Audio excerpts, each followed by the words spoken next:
Hi there, I'm Dr. Cherita Witherspoon, founder of SpoonFed Motivation LLC, where I help women launch and lead. I'm here with day 3 of the Living Your Life with Purpose 7-day challenge. If your life is anything like mine, I bet you are extremely busy. You always have something to do, somewhere to be, and some obligation to meet, often based on the expectations of others. And if you happen to be in a serious relationship, married, or have children, the list of things to do can probably be multiplied exponentially.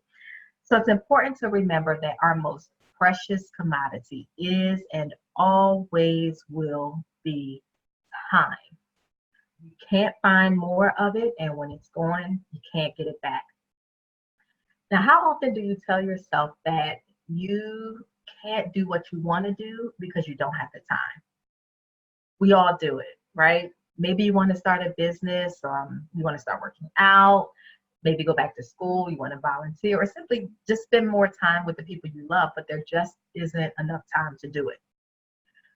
Well, I want to be honest with you. I want to tell you the truth, okay? Saying that you don't have enough time is really an excuse to keep you from feeling uncomfortable.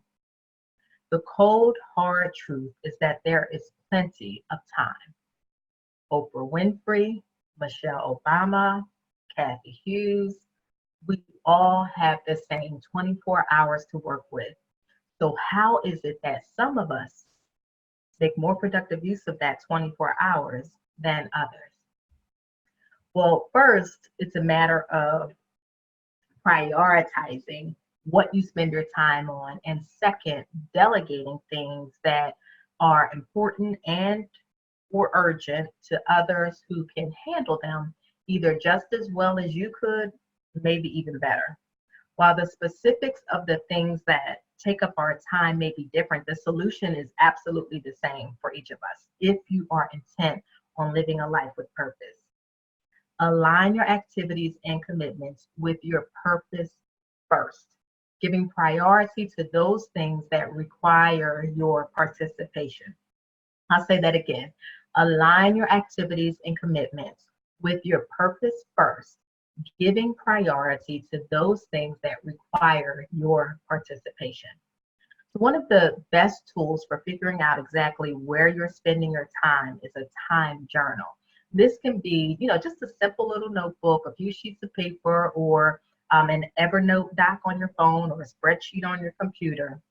Time journaling involves documenting your time in small increments over a period of time to identify how and where you're spending your time.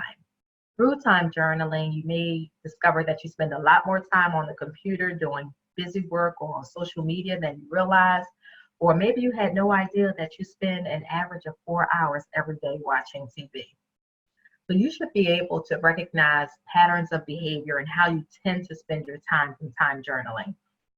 Now, there's quite a few areas that we don't have a lot of control over, and you have to show up for work or school, you have to shower and take care of your personal hygiene, and you have to sleep and eat. However, that typically still leaves us at least a few hours each day that we can fill however we choose to.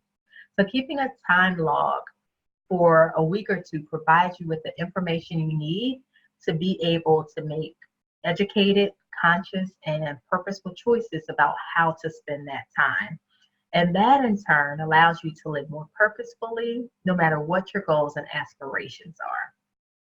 Now, I do feel the need to add here that living with purpose does not mean that you are always on, always pursuing your goals, always doing something that is full of meaning and impactful. Sometimes you just want to sleep in or spend the day reading or just relaxing because you have been working so hard and you've been so focused on your goals. At other times, you may choose to do something more active or social, and that is totally okay. In fact, it's necessary and it's meaningful and it's impactful for you. It allows you to relax, to relieve stress, and to recharge. Goals and purpose, they begin to lose their meaning if you're not able to enjoy life as well.